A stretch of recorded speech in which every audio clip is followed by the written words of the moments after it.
Nick Young, look what you've done to the NBA players. Or no, it's JR. I'm not Nick. It's JR. Everybody want to walk around without their shirt on. It's IG for it. You take shirtless pics all summer.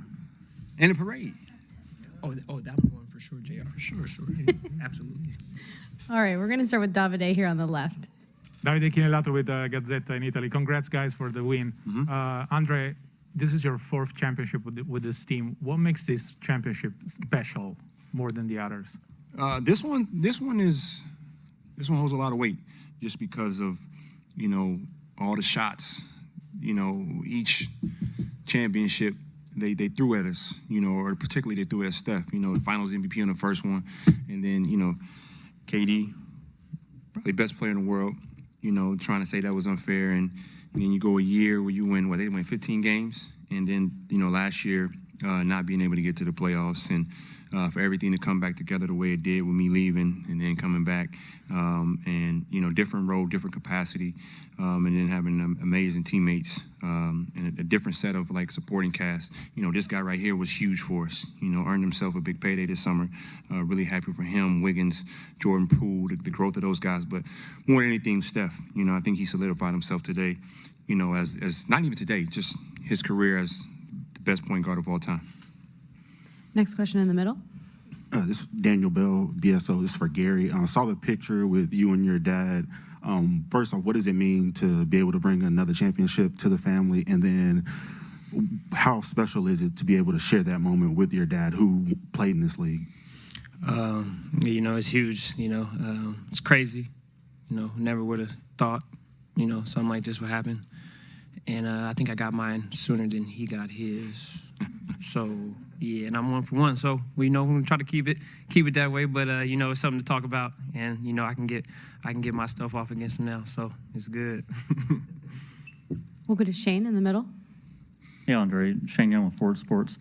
What's it mean to see how Draymond kind of started the series rocky, had a few bumps in the road, but for him to come out and be impactful on both ends of the floor, defensively, disrupting everything tonight?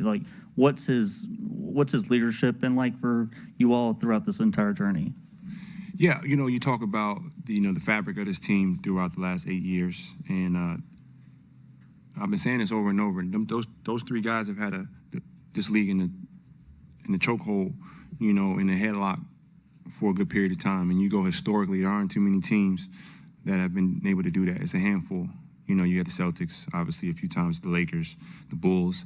The Spurs was a little bit more spread out, and they were able to, they did an amazing job as an organization. But what we did, you're watching Winning Time, It's Magic, 30 for 30, The Last Dance.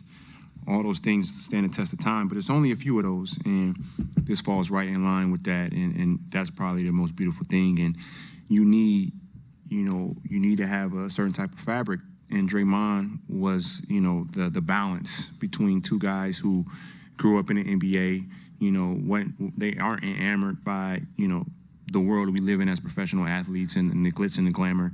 And our culture with the Warriors is, a little more carefree and loose, but sometimes that can take you out. Looking last year, not making the playoffs, how many turnovers they had, in the last 2 games to get in.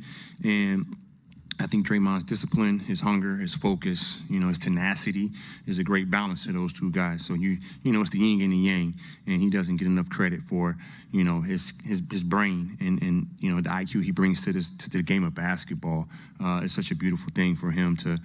We knew he was gonna come together. I talked about it in my podcast, Point Forward, where I wasn't worried about Draymond.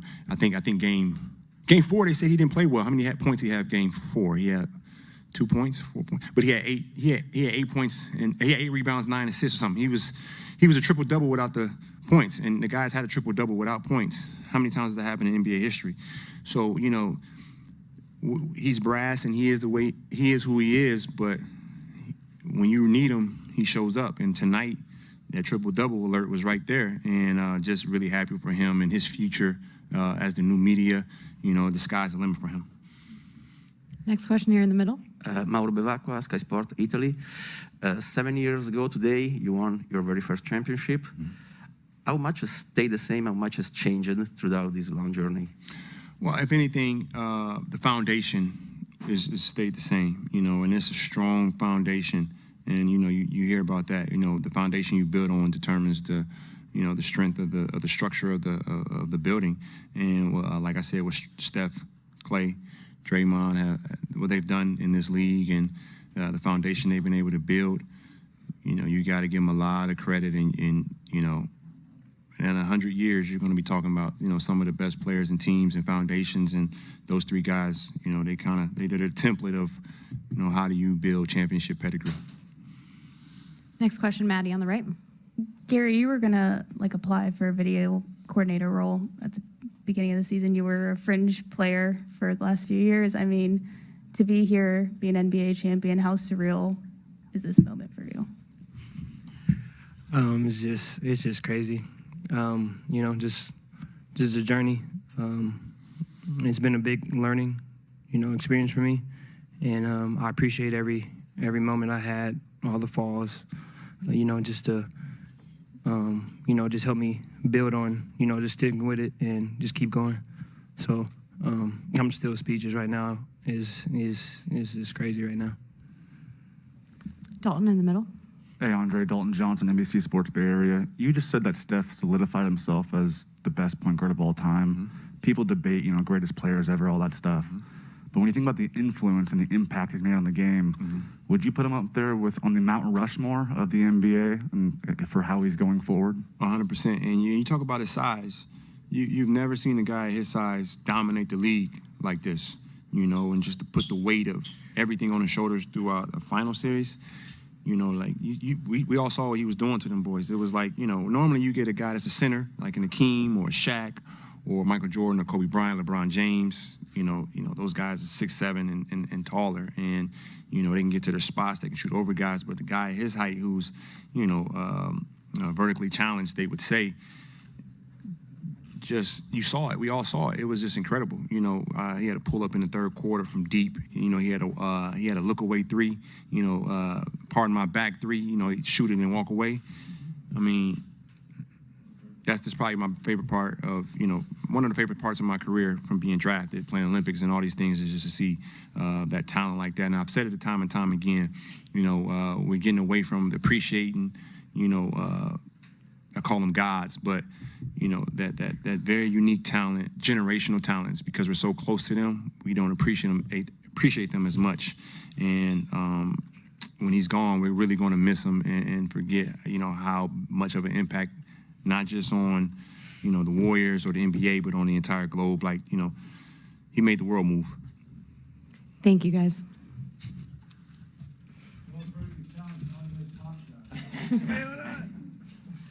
Who's coming up here, Clay? Hey, I just want to say what up to the gang. Shout out to Vegas. Hey, this is the gang right here. Shout out.